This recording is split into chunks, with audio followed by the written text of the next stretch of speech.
Sarah, Aiden. Dad, we're here. The kick landed so hard, the sound cracked through the parking lot like something snapping in half. For a terrifying second, Emma was not sure if it was Rex's ribs or her own heart breaking. Her German shepherd staggered but did not bark, bite, or run. He stood trembling yet loyal because she was behind him in her wheelchair, unable to protect herself or him. Just minutes earlier, the boys had not even looked at her. They were too busy mocking her. The tall one slapped the handle of her wheelchair and said, "Move it, Wheels," shoving her hard enough that she lurched to the side. His friends laughed as they knocked her backpack down, spilling her medication across the asphalt. When she leaned forward to grab them, one boy stepped on a bottle and crushed it under his designer shoe. What is wrong? Need training wheels for your hands, too? Before we begin, do not forget to hit like, repost, or share. And I am curious, where are you watching from? Drop your country in the comments. I enjoy seeing how far our stories travel. Back to the story. They crowded closer, tapping her chair, copying her shaky breathing, acting as if she existed for their entertainment. Rex sensed her fear and stepped in front of her, calm but protective. That small movement flipped a switch in the bullies. "Oh, look, the broken girl brought a hero dog," one of them said. And then the first kick landed. Rex yelped and stumbled back, but stayed between Emma and the boys. She reached out, her voice cracking. "Stop! He is a service dog, please!" Another kick struck his ribs. The tall boy shoved her wheelchair so hard she nearly slipped from it, and her breath caught in panic. People watched from a distance, some whispering and some recording, but no one stepped forward to help. The tall boy lifted his foot again, smiling as if he enjoyed it. That was when everything changed. A hand shot out behind him and caught his ankle mid-kick. It did not shake. It did not move. It held steady like steel. The boys turned and saw him, a tall man with broad shoulders, a faint scar across one eyebrow, and calm eyes that made the air feel colder. "Touch that dog or this woman again, and we are going to have a problem," he said in a low voice.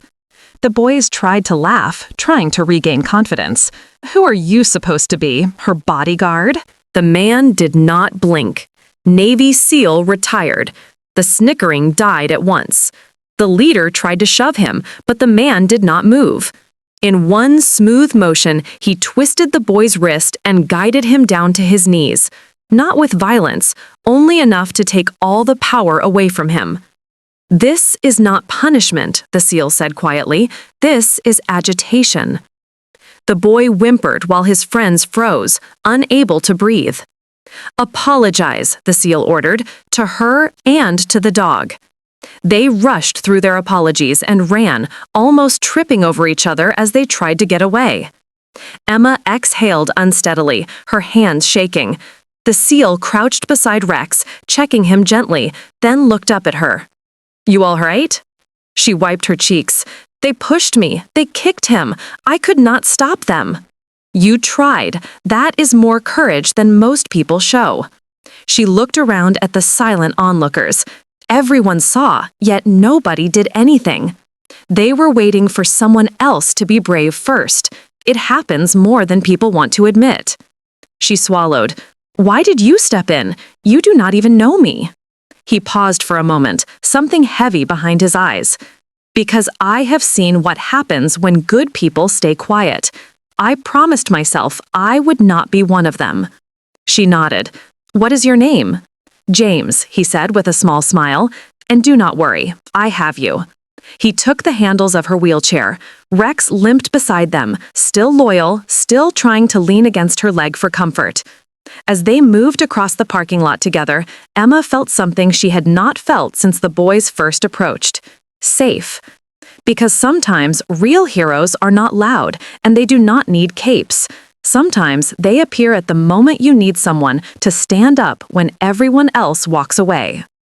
This story touched millions of hearts.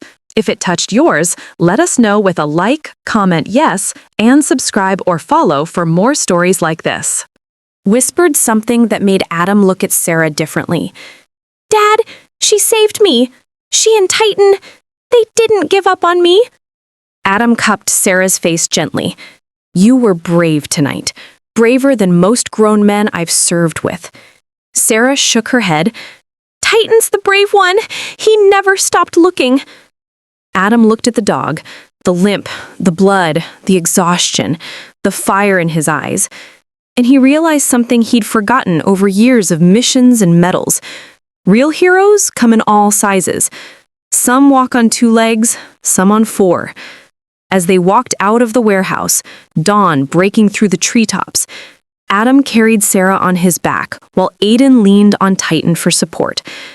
The world felt quiet again, safe again. But Adam knew this night had changed everything, because sometimes the strongest soldier is an 8-year-old girl with a trembling voice. And sometimes the greatest tracker, the greatest protector, the greatest hero is a dog who refuses to quit. And because of them, a boy lived, a father breathed again, and a family, 2 families, would never forget the night when a little girl said, My dog knows where your son is, and meant every word with her life. This story touched millions of hearts. If it touched yours, let us know with a like, comment yes, and subscribe or follow for more amazing stories like this.